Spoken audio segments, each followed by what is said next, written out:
Welcome to the official podcast of Cryptids, Anomalies, and the Paranormal Society. This is Whispers from the Dark.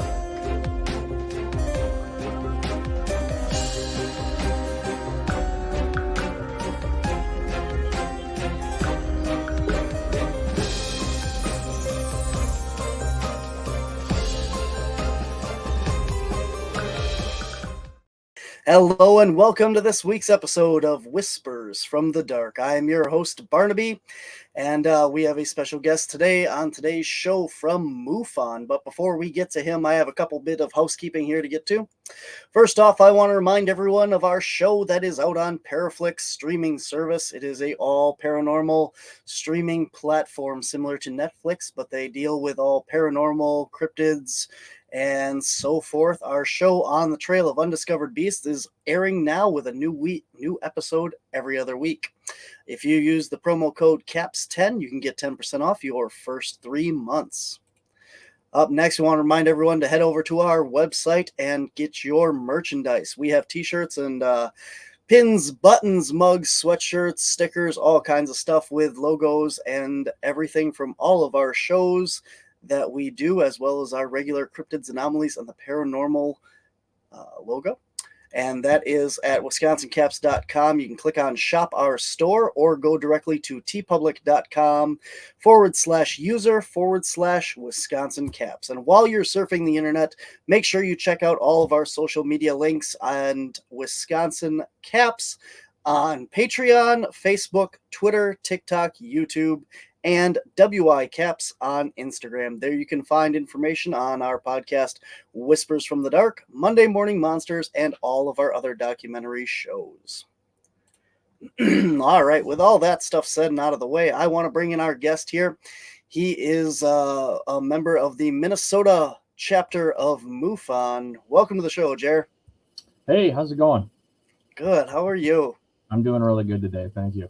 Looking forward to it. Awesome. Well, I'm looking forward to talking to you and some of your work here. So can you give a little introduction of yourself, what you do, and about the Minnesota chapter of MUFON? Sure. Jerred, I work with Minnesota MUFON. I'm a field investigator for them. I'm also a member of the Experiencer Resource Team for MUFON, the headquarters.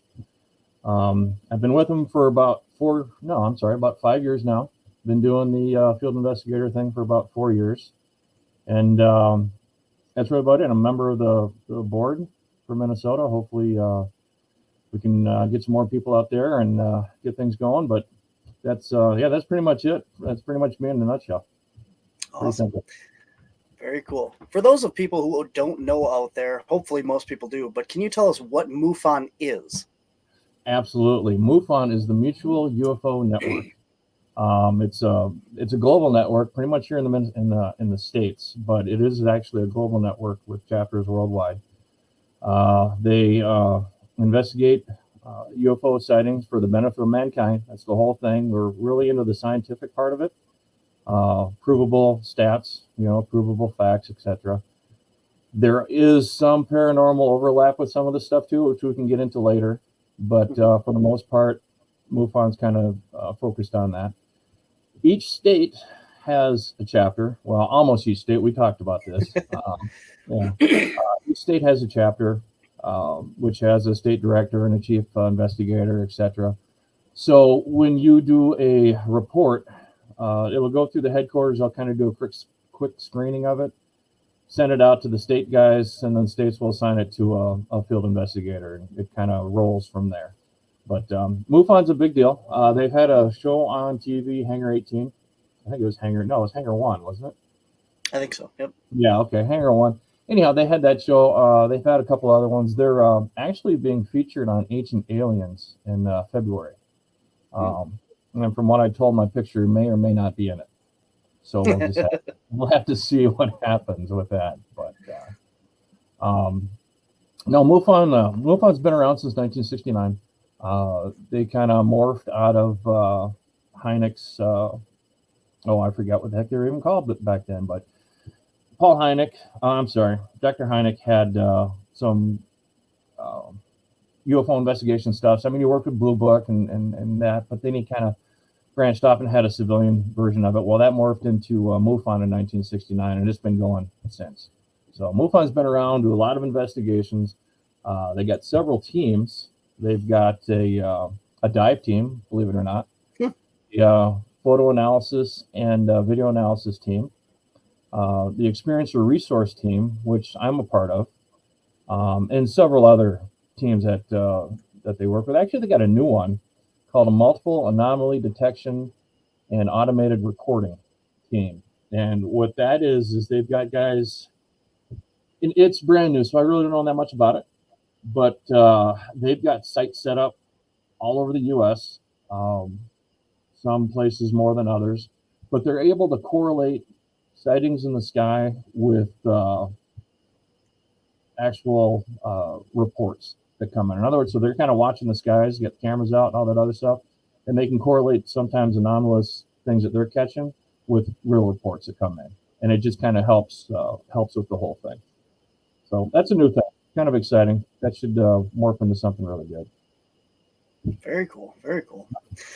So let's go to what actually happens. So what kind of reports do you take? Do you take like sightings of crafts in the sky or objects in the sky? What about like people who have personal experiences, like where they've been abducted or taken onto crafts? Mm-hmm. Do you cover all of that? I personally cover all of them. How it works is if you go to the MUFON website, mufon.com, up on top is two little buttons here. One that says report a UFO, and another one is report an abduction or non-human contact.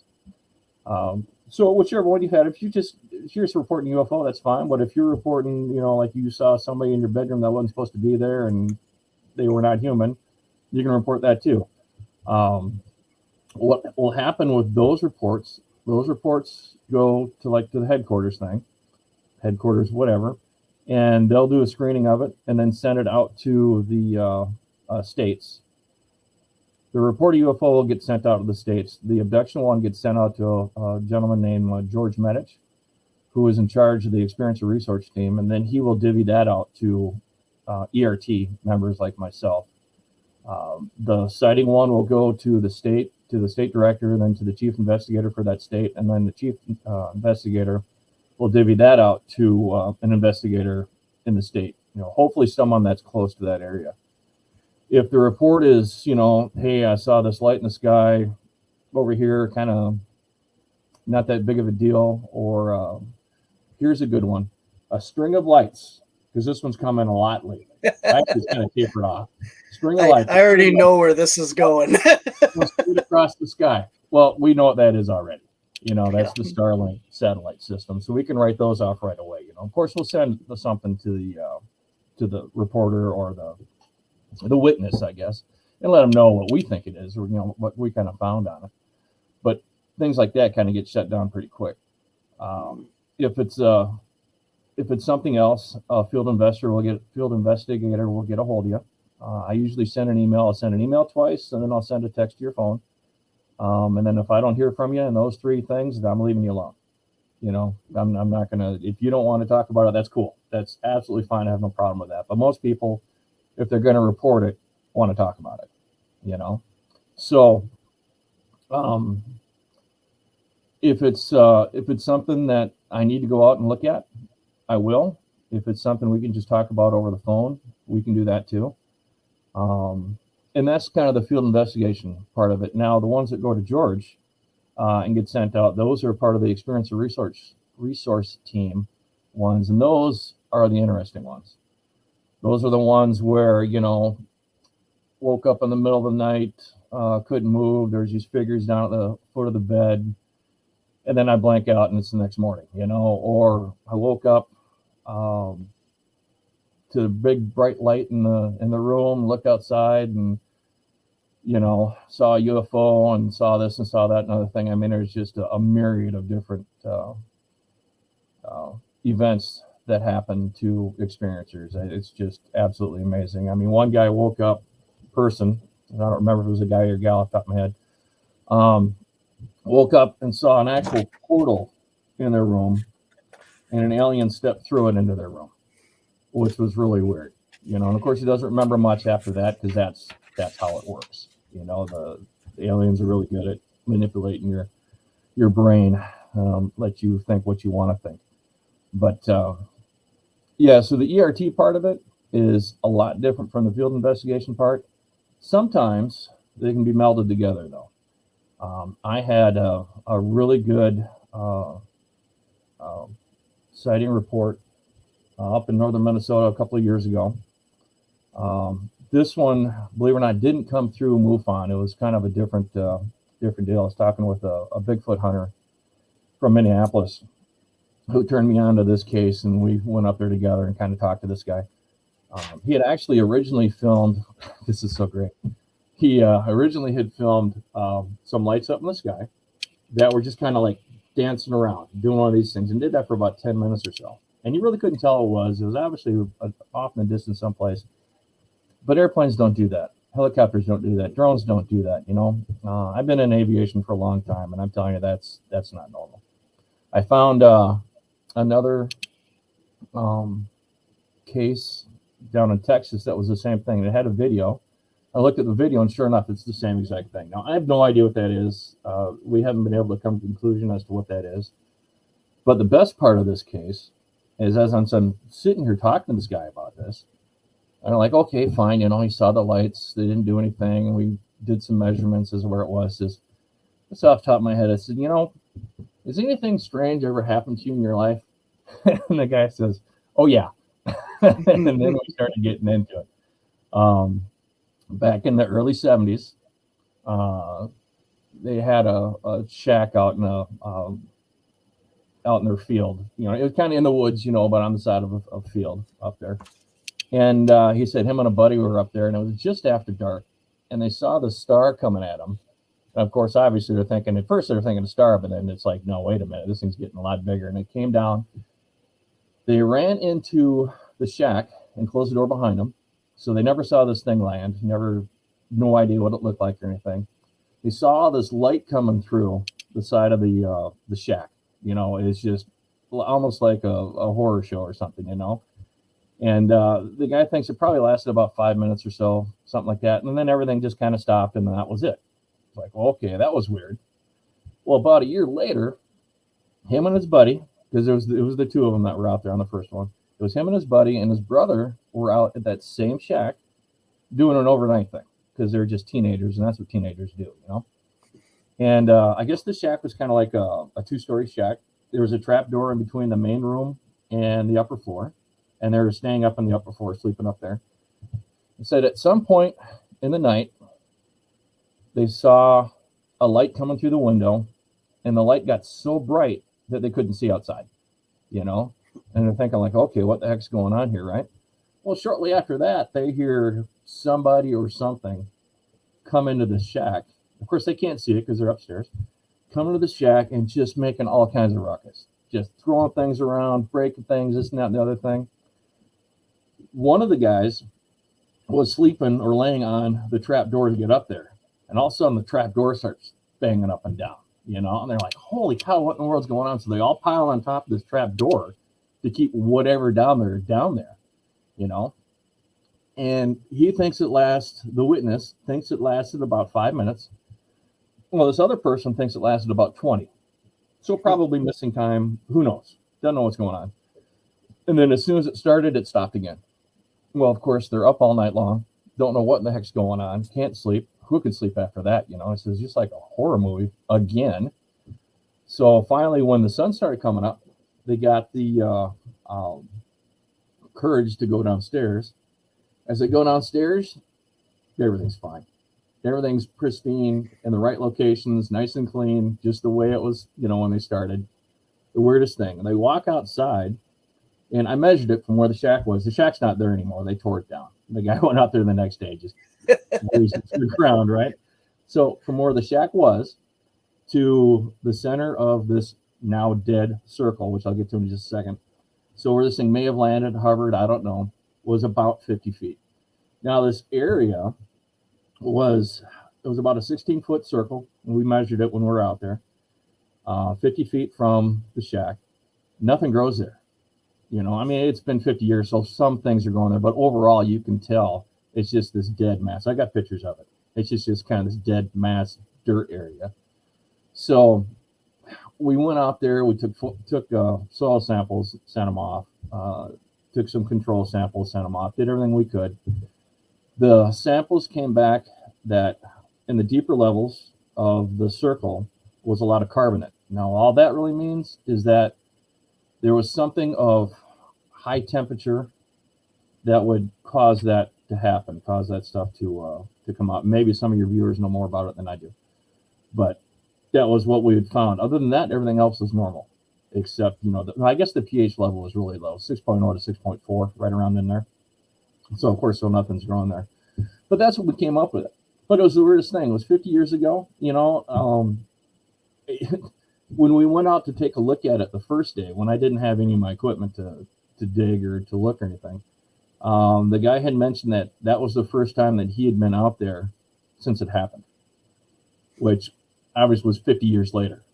It's just amazing. And of course, it's on his property. It's only like maybe a quarter mile out, if that, you know. But that was a very interesting story. Definitely. You know, what do you come out of that? I don't know. You know, it was 50 years ago, so the soil's had a chance to regenerate, do its thing, whatever, but there's still that 16-foot circle where pretty much nothing is growing. You know, the high carbonate levels, the low pH. I don't know what to tell you about that one. So that's weird. That's weird. Yeah. It just makes you wonder why or what they were doing there. You know, a lot of the stories that I hear, at least, you know, with the creatures showing up in the bedroom, or, you know, taking people, or et cetera, et cetera. If they can do all those things, whatever these things are, why are they trying to get through a hatch in this building? Well, sure, exactly. You know, I mean, some of the things you hear about these things, walking through walls, you know, walking through this portal. I had one that said they walked up the side of the house, the outside of the house, you know, horizontal, just walked up, you know, just not standing there and then lifting up, but, you know, almost like in the cartoons where you go sideways to walk up. Well, that happened once. At least somebody had reported that to me once. So it just, yeah, I mean, why are they banging on there if they could just do whatever the heck they want? You know, I don't know. Weird. That's weird. I mean, as weird as the story is, as weird as the whole encounter is, you know, there's things in these different encounters that just stand out more than anything. You know, Yeah, that's weird. yeah, it was definitely.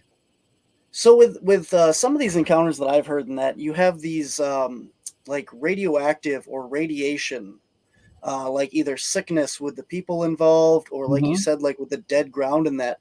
Have you had any encounters with any of that? I personally have not. I haven't, because that was one of the things that we did check was the radiation levels in that general area of that particular one, because that's the only UFO landing type event that I've investigated. But all the radiation levels were nominal. You know, I mean, again, it was 50 years ago, so I kind of expected that, but you know, wanted to make sure. But yeah, all the readings were nominal, so I personally have not run into that.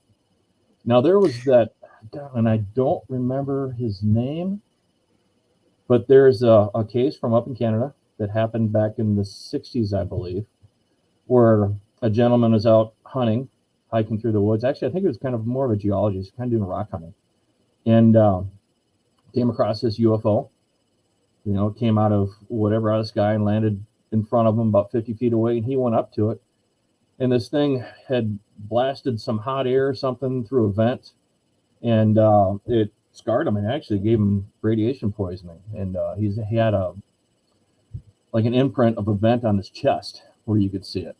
It's quite a famous sighting, but gosh, I don't remember the name of the guy now, or he was like a Polish immigrant or something, but that one's pretty interesting, you know. So that guy there, he kind of suffered through the whole radiation thing. I think he finally died of cancer maybe 20 or 30 years later, you know, which could be attributed to it. But yeah, that's about the only radiation one that I can really think of off the top of my head. But again, me personally, I've never had to deal with that. Thankfully, I really don't want to deal with the radiation one. Yeah, I can imagine. Yeah. Yeah. Have you investigated or know of any cases like you hear the stories of the vehicles driving down the road and they see these things and the vehicle stops, the engine dies, the battery dies, etc., and then maybe turns back on afterwards? Have you heard any of those cases? No. Okay. But the very first case that I investigated was a gentleman back in 1969. I think it was April of 1969. It was him and a couple of friends were out driving one night. They were going over to the golf course to just do whatever. I mean, they're in their early 20s or whatever. There really wasn't much to do. Kind of off in a rural area. And they came up on just prior to a T intersection. And one of the guys in the window looked out, or one of the guys in the car looked out the window and saw this object in front of them. So the driver slams on the brake and hops out and checks this thing out. They really couldn't see a shape to it, but it had a green light that was coming out of it, about 5 foot, circle or whatever. And the light had kind of like a depth to it, if that makes sense. And I'm not quite sure how to explain that. I guess maybe like if you're underwater and you turn on a flashlight, how that beam comes out, and maybe it was something like that. I don't know. I kind of had a hard time understanding it, but sort of. But he said they saw that it didn't really flash them, but it was just kind of in the area. And so they're just checking this thing out, going, "What in the world's going on?" Finally, this thing kind of moves over and then takes off. Stops for a second, or a minute or two, and then takes off. He said, and this was the craziest thing. He said he could see waves of energy form around this thing, and then boom, it was gone. Just zipped up into the sky, kind of arced off, and 3 to 5 seconds, it was just completely gone. Just crazy. So of course they're joking that well, maybe they were dropping somebody off. So anyhow, they get back in the car, they drive the intersection, they hang a left, and sure enough, as soon as they hang a left, their lights light up a person walking on the side of the road. And of course they didn't stop. They were just dumbfounded about the whole thing. It's like, are you kidding me? We just talked about this. Mm-hmm. But no, they didn't stop. They just kind of kept going and let it go. But honestly, that happens more often than you think. And I'm not saying that you'll see, you'll talk about, maybe they drop somebody off and drive by and there they are. A lot of times it'll happen. It happened to my son, and I don't think you'll mind me talking about this too much. But when he was in 4th grade, out on the playground, he looked up and he saw a UFO, and he pointed to it and told the teacher, "Say, hey, I see a UFO." And the teacher's like, "Yeah, sure, whatever." And then that was it. You would be amazed at the amount of times that people will bring up to other people, "Hey, look at this crazy thing out there," and they'll just be completely oblivious to it. It's like, yeah, okay, whatever, and won't even think about it. It's like most normal human beings be like, "Oh yeah, hey, let's check that out." But I don't know if there's some kind of total mind control over all this stuff, Mm-hmm. or what, because if someone pointed that out to me, I'm going to take a look. But oftentimes people don't even bother looking. It's just the strangest thing. It's really weird. That's a very good point. A lot of times people say, well, nobody sees UFOs, nobody sees Bigfoot, nobody sees any of these things out in there, but everyone is so glued to their phone that they don't look up to look at this stuff. Exactly.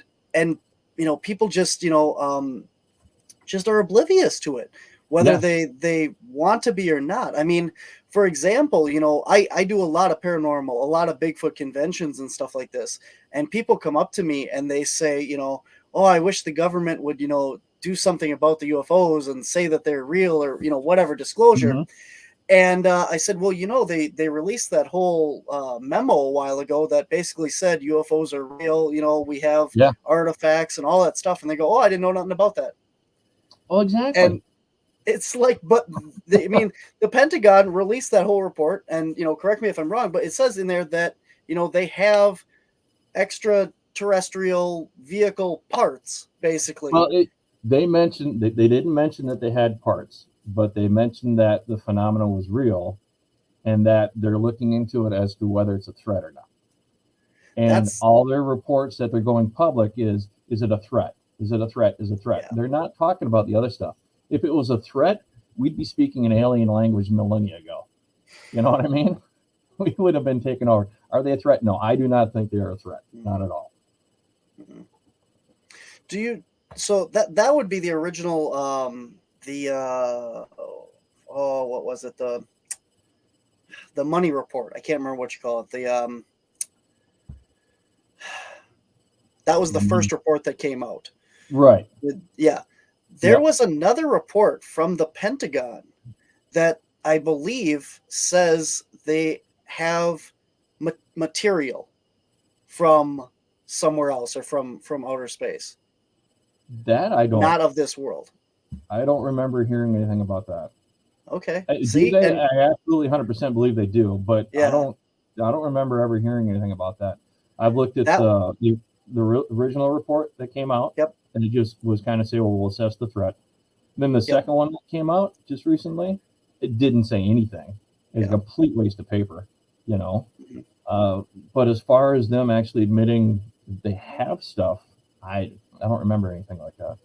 Okay. Maybe I'm wrong. Maybe I'm missing. Maybe I'm being oblivious to it, you know? Yeah, I don't know. I mean, I've seen the report. I've seen it online. It's from the Pentagon. But it came out after, I can't remember, what is the, every year they put out a document saying this is where we're going to spend money. It's that report. Oh, and then after that, there's like a 1-page document from the Pentagon that says that they had recovered material that they didn't know the origin of, but it's from Pentagon. And see, even like, I don't know, like maybe I'm wrong. I don't know. But I mean, if you don't even know about it, I don't know. But I read it. I don't know. I saw it. But I'm gonna have to try to look that one up because I'm not familiar with it. If they did, then that's awesome. I would like to do that. I mean, it doesn't say any more than the other report, just that they have material. But you right, know, it's still, that's a big admission that, you know, not nobody knows happened. And it was during 2020, I believe, because it was when all the other stuff came out and dropped the whole report and all that stuff of we're going to have these hearings and all that. And then, as you mentioned, that newest report just came out this past month. Yeah. And I never saw anything about that online. It was talked about on a podcast that I listened to, that they said, oh yeah, this report came out and there's nothing in it. And I didn't even see anything about that report either. So. Oh yeah. It's a complete waste of paper. Unbelievable. Yeah. Mm-hmm. Well, I wouldn't doubt it. Yeah. Well, that's the government, right? Yeah. So, yeah, I don't know where to go with that, but yeah, me neither. So, yeah, obviously. So when you're talking about reports and stuff like that, what would you say the percentage wise is of people having encounters with, like, say, lights in the sky, objects in the sky, versus actual, we'll say, like, one-on-one encounters with a being of some sort? That's a good question. Most of the reports that I get, since I'm in the experiential resource team, I get the whole contact with ET stuff. I get a lot of those. I've gotten a few lights in the sky, which take me all of about 20 minutes to say it was an airplane, most of the time, you know. But as far as a percentage-wise, for me, it's going to be skewed, you know, because like I said, I'm part of the ERT. So for me, it's kind of a 50-50 thing, you know. But for most, well, actually, for all the other field investigators, all they're going to get is probably lights in the sky or stuff like that, because that's what a majority of the reports are. Like I was just kind of looking at some of my reports before we got on here, and again, MUFON's changed the way they do things. The experiencer resource team used to be a completely separate deal as far as all the cases go. The experiencer would fill out an experiencer questionnaire, which is on a website, which is the same thing they would do right now, but it'd be a completely separate entity from any of the cases, and it would go to the head of the ERT, and then he would divvy them out to whomever. Now they go through what we call the case management system. So every single case goes to the state directors, and the state directors can see them, But if it's an ERT type thing, then it only goes to the ERT members. State director can see it, but he can't do anything with it. He can only do things with the lights in the sky and stuff like that. I honestly have not had. Well, I guess most of my IFO ones, my identified flying objects, man-made objects, are all lights in the sky. I've had several. I had one where a guy had a handprint on his on a mirror that was a lot smaller than anybody else's, and he didn't have kids, and there's no kids in the area, and there's a few stories running around, or a few stories that we talked about that would, kind of lead me to believe that it was something else. That one was really, really neat. So that wasn't one in a light in the sky. And then the one I just talked about, that wasn't a light in the sky. And I've had, a few others, but the ones that end up being something are not lights in the sky. Lights in the sky for me are usually a nothing burger. Usually, not always, but usually end up just being an airplane or something. So I can't really give you a percentage wise. I'd say probably out of most of the cases that I've looked at, 20% are unknown, 15 to 20%. That's about it. So the other 80% is just airplanes or something else. I'm not going to say swamp gas. that is just so far-fetched. It's unbelievable. Swamp gas. Yeah. Okay. Got it. Sure. Atmospheric disturbances. Yeah, there are some of those, but yeah. Anyhow, that's as far as percentage wise, I'd throw a number out there, say 20-ish are solid somethings. How many cases a month or so would you say that you handle? On average, probably about 2 or 3. Okay. Not a whole lot. It's enough to be able to keep up with. And out of those 2 or 3, lately I've been having kind of a bad streak. I've been having several people that just don't want to talk. It's like they'll do the report and they'll put in the report that they don't want to be anonymous, because that's one of the questions in there is, do you want to remain anonymous? And they'll say no. I was like, okay, great. Well, then I'm going to contact you and try to figure this thing out. And they don't want to talk. And that's okay. There's nothing wrong with that. I just try to take the information that they got in there and come up to some conclusion. And it's okay for me to put in there insufficient information. There's just no way. I won't talk to the witness doesn't want to talk. I have no idea what you're looking at. So. Well, I would like you to talk a little bit about what you specifically do here, because I think this is really important. So you're talking about the experiencer, team here. So yep. Do you go out and do you have, like, for people, like, let's say they had a traumatic experience where they've encountered one of these beings. Mm-hmm. So your team, basically, if I understand right, like, kind of helps them process it and right. Talk through it and do that. Can you tell us a little bit about what you guys do for these people and the resources that you have available? Yeah. Well, the first thing is to be a sympathetic ear, because most people are saying that it's nice to finally talk to somebody that believes me, because a lot of people, I'm not going to say a lot of people, but the majority of the people that have that happen to them don't want to talk about it because they don't want to seem crazy. Even though it's a perfectly, I don't want to say normal, but it's a perfectly legitimate thing that happens to millions of people every day. Surprisingly enough, millions of people every day are experiencing this. Most of them don't remember, some do. But anyhow, so we'll talk about it. We'll talk about what's happened to them. We'll talk about, maybe your what's happened throughout your life, kind of get them to release this. And a lot of people like to talk about it. They'll just sit there and they'll ramble on, and that's okay, because they finally got someone that they can talk to and get this stuff out. There are support groups that we have available, so they can speak with other experiencers that have had similar experiences in themselves. I had an experience once a long time ago, but nothing at all like most of the people that I talk to. So anyhow, they have that available. We also have hypnotherapists available, but with that, I always caution, because here's the deal with the hypnotherapist. Whether you believe hypnotherapy works or not, that's your call. You can believe what you want to believe, but in hypnotherapy, once you uncover a memory, good or bad, you got it. It's with you forever. You're not going to forget. So if The whole reason ET makes you not remember any of the stuff is for your own good, for your own mental health, basically. And then now you remember it. There you go.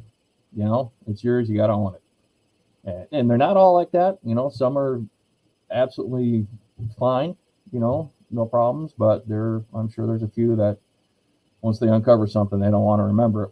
Too late. Now you're going to. So anyhow, again, it's, you know, someone to talk to, sympathetic ear. We've got hypnotherapists available, and we have support groups. And I always recommend a couple of support groups. You know, check one out, check two out, check them all out, whichever one works best for you. And the hypnotherapy thing is that's a caution. You know, if you want to, have at it, but if not, that's fine too. The deal with the support groups, obviously you're free. No one's going to make you pay for a support group. That's just kind of silly. The hypnotherapist, those guys are guys and gals and professionals. They expect to be paid. So that's on you. MUFON doesn't pay for any of this stuff. You know, if you think you've got an implant, for instance, you know, think you have an alien implant, you may. It may be something else. But MUFON's not going to get into the medical stuff with you, you know. We'll be there holding your hand if you want to. But as far as doctor diagnosis and if you end up getting surgery for it or whatever, that's all on you. And MUFON is, you know, doesn't want to be held liable for any of that. So the main thing is it's on you. That is completely your choice. We're not recommending. We're not saying one way or the other. So that's kind of how that works. It's relatively simple. You know, there really isn't much of an investigation part of the experiencer resource team, because that's almost an insult to some people. Because you can, you know, as you're sitting there listening to them, to their stories and stuff, you can tell that something's happened to them, relatively traumatic, sometimes not traumatic. And for you to try to be an investigator to say, no, that didn't happen. What about this? What about that? What about this other thing? That ain't right, you know? So you just kind of listen, and you have to kind of figure it out yourself, whether this person is really had something or if they have some mental issues, because there are some that have that. You know, it's that percentage is really low, but it happens. I have had a couple, and it's fine. You know, you can deal with it, but you got to be able to weigh the two and figure it out. And well, we're human. We're not perfect, so we do the best we can. But the big thing with the experiencer resource team is to listen to these people and try to get them as much help as you possibly can. Now, there's limits to it, obviously, but you try to help as best you can. And that's the big thing. And a lot of people are very happy with that. Well, on behalf of myself, I really appreciate the work that you do to take care of the people that have had those experiences. And that means a lot, because I've had other people on the show as well.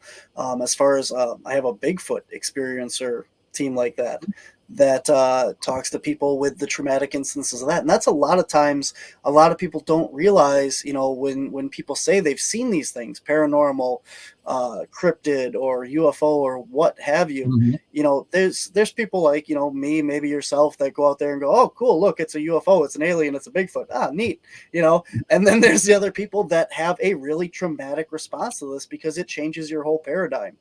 Sure. The whole worldview that you have has just been turned on edge, Yeah. and a lot of people can't process that. And it's Yep. amazing that there's people like yourself and these other people out there that will help people and you know, talk them through it, and that you Sure. have the resources. And you know, I want to make sure that we talked about that, because you know, I mean, even myself going into this interview, I wasn't, you know, aware that MUFON did that. You know, obviously I'm sure they do, but it was like, oh, that's really cool that you guys have that. So there is a lot that MUFON can do for you to help you through these things, you know. And like I said, the support groups are a really big deal, and you know, listening is another one for sure. It's kind of funny that you talk about people like you and me that are like, yeah, okay, whatever, you know, it's no big deal. I didn't necessarily want to talk about this, but my experience a long time ago. It was in the middle of the night. I was in a dorm room. There's two other people in there with me.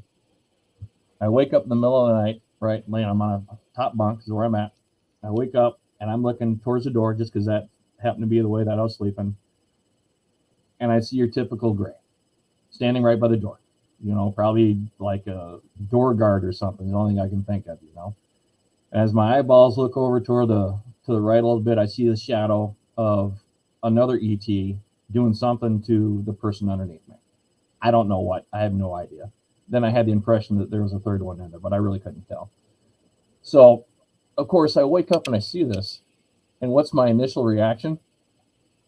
Hey, I wonder if anybody else can see this. I wonder if maybe I could cause a ruckus and get other people in here so they could see this and confirm this for me and stuff like that, But then I thought, no, if I did that and I'm actually sleeping, I'm going to look like a complete idiot.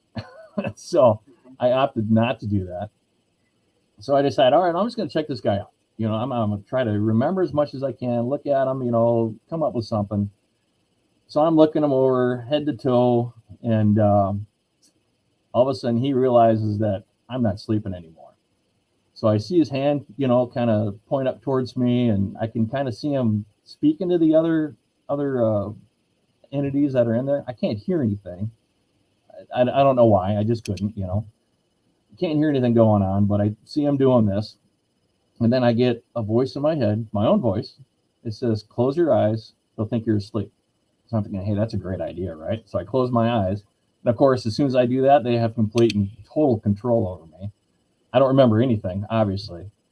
I wake up again maybe an hour or so later, and they're gone. There's nothing there. Everything's as it was.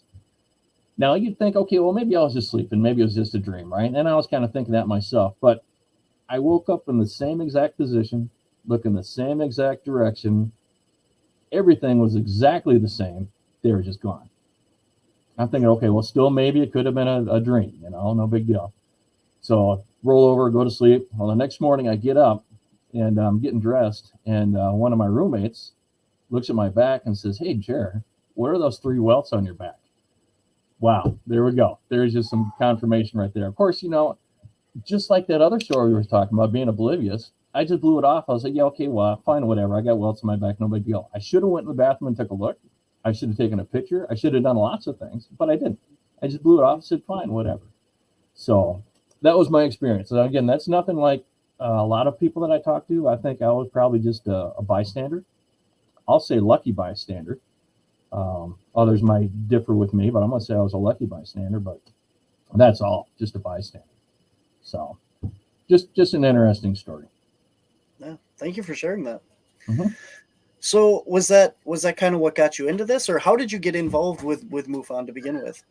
Well, I had always been interested in UFOs and Bigfoot and Loch Ness monsters since I was, knee-high to a grasshopper. Just always have been interested in that. I had this experience when I was in my mid-20s. I kept my mouth shut, didn't tell a soul about it until about 20 years later. And that's when I started looking into MUFON. I really didn't know that much about it. I mean, I knew they existed, but didn't really know that much about it. So I started looking into it, realized that there was a chapter in every state. So the Minnesota had a chapter. That's awesome. Thought about joining it. Took me a couple of years to finally pull the trigger to do that, and got into it. And finally, I decided that, if I'm going to do this, I'm going to do this. So joined MUFON, went through the field investigator training, got signed off as a field investigator, and it's blossomed from there. Just gone from there. Sure. So how did I get into it? It's just been a lifelong, I don't want to say obsession. It's not really obsession, but a lifelong interest, I guess. Mm-hmm. Probably the best way to say it. Very cool. Very cool. So for people that are like yourself that are interested in being there, can you tell me again just how, where do people go? How do they get involved in MUFON? Sure. The best place to go is the main site, MUFON.com, MUFON.com. There's I'll take a look at it here, so I'm not lying to you. On the main page, if you look up on top, it says join. You can go down there and drop down there. It says find a chapter, and that'll take you to every state that has something. And you can contact contact them, the state directors, because they have emails on there, or some of them will have a website link for their website. You just click on that, check out their website, and just kind of go from there. I highly recommend joining MUFON. I think they're a great organization. They're like everybody, they have their ups and downs and everything, but overall, they're trying to do the right thing. Using the scientific method to prove what's out there. So I really think it's a great organization. Now, does it cost anything to join MUFON, or you don't get paid? It's all volunteer, correct? It's all volunteer, but it does cost you to join it. Okay. There's certain levels. There's a basic level at $6 a month or $60 a year. And then there's another one that goes up from there, $10 a month or $120 a year. And there's a $300 a year one that I don't think I need to be part of. That's a bit more money than I kind of want to spend for a volunteer group. You know what I mean? Correct. Yeah. Yeah. Very good. Very good. Thank you. So let's talk a little bit about this. You've had all these, not you've had, but you've had all these reports, these encounters and stuff that people have reported in that. Can you talk a little bit about like the different entities, like how many different, we'll say, for lack of a better term, like species or races or whatever you want to call it, and can you like describe some of them for people out there? Wow.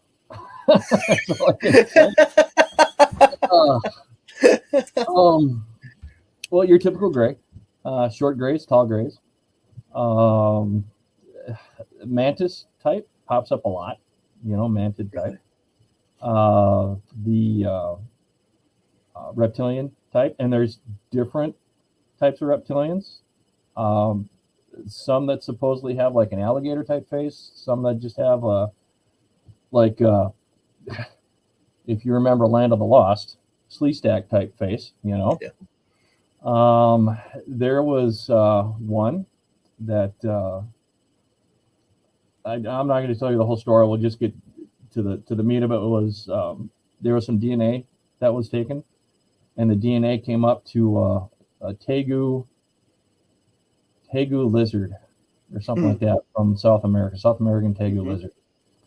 And when that person looked at the picture of that, they were like, "Yeah, that was it." Obviously it was more of a bipedal thing, but the face and the jowls, that was it. It was just the weirdest thing. So your viewers can look that up. Tegu lizard, South American tegu lizard. Gosh, there are so many different kinds. The tall whites, and I'll plug Charles Hall, his books, Millennial Hospitality. He was a Air Force weather observer down by Vegas in the 60s. He would go out on the ranges up there in Indian Springs and do weather reports, and supposedly he had several encounters with the tall whites out there. Great books, Millennial Hospitality, check them out. So the tall whites, the Nordics, gosh, there's just so many. There's light beings, angelic beings. There's the one that supposedly the head almost looks triangular, I don't know what the species name is for that, but there is such a myriad of different types of alien species out there. And there's a couple of books out there. I haven't read through all of them, but a couple of books out there that'll kind of explain the different species. And whether or not those books are entirely true, I couldn't tell you. My one experience is with the short grays. That's the only one that I personally can say that exists, But as far as all the other ones, I wasn't there, so I'm not going to say. And I'm not going to say it because I'm being a jerk about it. It's just I'm more into the science, more into the nuts, and not necessarily nuts and bolts. Because like I said, I know there is so much more to this than flesh and blood. There's a lot of dimensional stuff. There's a lot of spiritual stuff. However you want to say it, Well, speaking of the spiritual stuff, and the Small Grays. I'll plug another book by Dr. Fowler, The Andreessen Affair. It's a series of like 3 or 4 books. Excellent books. Excellent books. The witness in that is an artist. So when she draws the pictures for what she saw, she's drawn some really great pictures. So another book to check out, book series, I guess, if you will. But there's just so many different species and different. I couldn't even begin to explain all of them. You know, just a myriad of different types. You know, the big ones is the Nordics, the tall whites, the grays, and the reptilians. And the reptilians, like I said, there's several different species of them. So that's all I can really say. Now, Linda Moulton Howe has done she does Earth Files every Wednesday night. I recommend that for people that want to kind of watch this stuff, because I think it's kind of neat. She had done something with a remote viewer, and they had looked at the TRAPPIST system. Now, you've probably heard of it, because I think the James Webb Telescope is actually kind of looking at that planetary system. Used a remote viewer, so you can believe what you want with the remote viewers. You know, they're not going to be 100%. I think it's a very interesting thing that they've got. But the remote viewer is taking a look at this TRAPPIST system, and they're saying, yeah, there's life like on 3 or 4 of these different planets. There's the grays are out there. There's a species of aliens, almost like dolphins, that, you know, an aquatic type species that is there. And I don't remember if she said that. Well, there was a ship there, so there was some interstellar type of travel there, but not necessarily with the beings that were on the ground. I don't know. I don't remember. But yeah, there's just a lot. Yeah, absolutely. Yeah, you know, it's a big world. It's a big universe. You know, use your imagination. Just because we're carbon based doesn't mean everybody is. You know, there can be silicon based. There can be whatever based creatures out there. You know, don't necessarily have to be spacefaring to exist. You know, so anyhow, who knows? Absolutely. With all this stuff, I mean, we're only speculating. I mean, you know, there's some information, and all the stuff that we have for any of this stuff is based on reports, citing, and stuff that we've researched and people have witnessed. So until we have one to interview on the show, or, you know, in person to say, hey, where do you live, where do you come from, etc., it's all speculation. You know, right? On that note, I mean, in your opinion, just your opinion, based on the stuff you've researched and seen and experienced, you know, there's a lot of different people that believe these things are extraterrestrial. They come from outer space. There's some that believe that they're interdimensional, that they come from, you know, another universe or something, or a parallel universe or something. What do you believe? What do you think these things are, or some of them, or maybe even just the grays that you had an experience with? Where do you think that they're from? 4 words for you: all of the above. Very good. Very good. Yeah, I mean, all of it. Is there a species that lives underground on Earth? I don't know. I'm not necessarily buying that one. However, there's a lot of stories for it, you know. So that could be a possibility. I can't rule it out. I'm not buying it, but I'm not ruling it out. You know, that could very, very, very well be the deal. Interdimensional, absolutely. The Andreessen Affair, you read that, in my mind, that's kind of an interdimensional thing. Nuts and bolts type of thing, you know, flesh and blood, absolutely. Yep, that's happening too. Just honestly, it's in my mind, it's all of them. What are most of them that are here on Earth? I think they're mostly flesh and blood type of, for the most part. Like I said, it's all the above. Absolutely. But for the most part, the ones that are kind of interacting with us, I think, are the flesh and blood type thing. You know, why they're doing it, I don't know. There's all kinds of stories. You know, the hybrids, so they can, you know, progenerate their race, you know, like for whatever reason they can't procreate anymore, so they got to do something to keep their race going.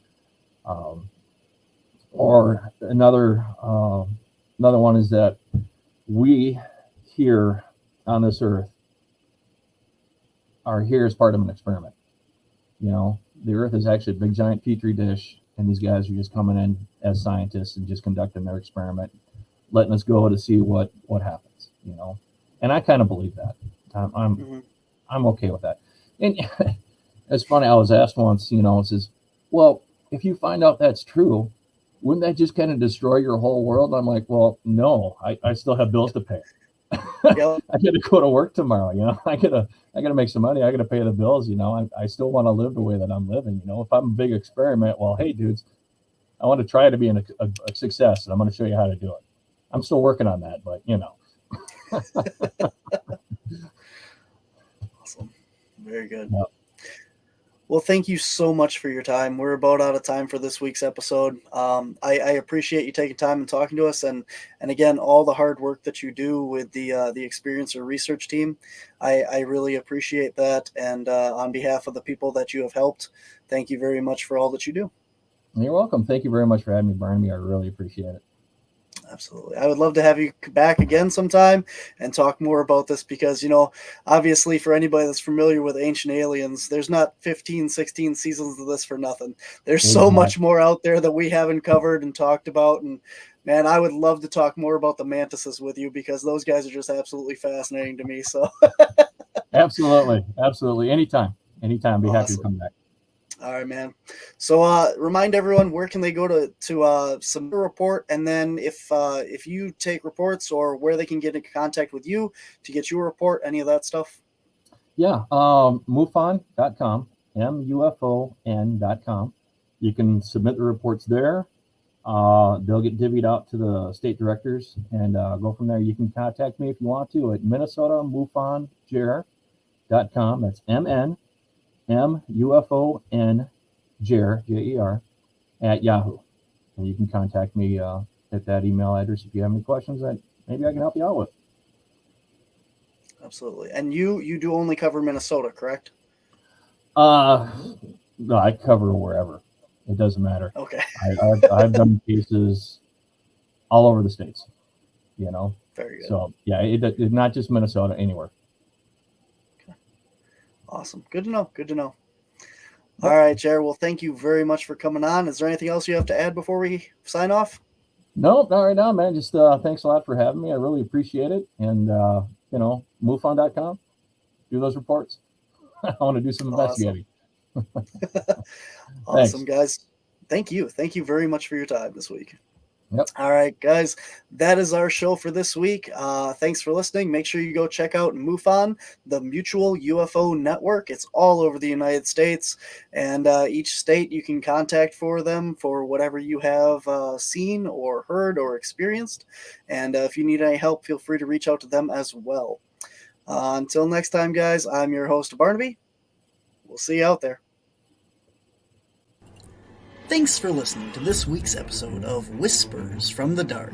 To find out more about cryptids, anomalies, and the Paranormal Society, visit us at our website at wisconsincaps.com. That's Wisconsin, CAPS.com. There you can find links to all of our social media: Facebook, YouTube, Twitter, Instagram, TikTok, and our Patreon. You will see links to our online store as well, where you can get t-shirts, DVDs, and more. If you click on the public events page, you can find out where you can meet us in person and all the public events we have coming up. If you enjoy our podcast or our YouTube shows, please consider becoming a Patreon at patreon.com/WisconsinCaps. There you can find behind-the-scenes pictures and videos from all of our media, as well as bonus footage and evidence that we have collected. If you have encountered something you can't explain, we want to hear from you. Visit our website and click on Submit a Report on our main screen. You can choose to leave your contact information or simply remain anonymous. You can also reach us via email at wisconsincaps@gmail.com. If you would like to be a guest on our show, please contact us on our Whispers from the Dark podcast page on Facebook, or send us an email at wisconsincaps.com. Remember to like, share, and subscribe wherever you listen or watch or find us.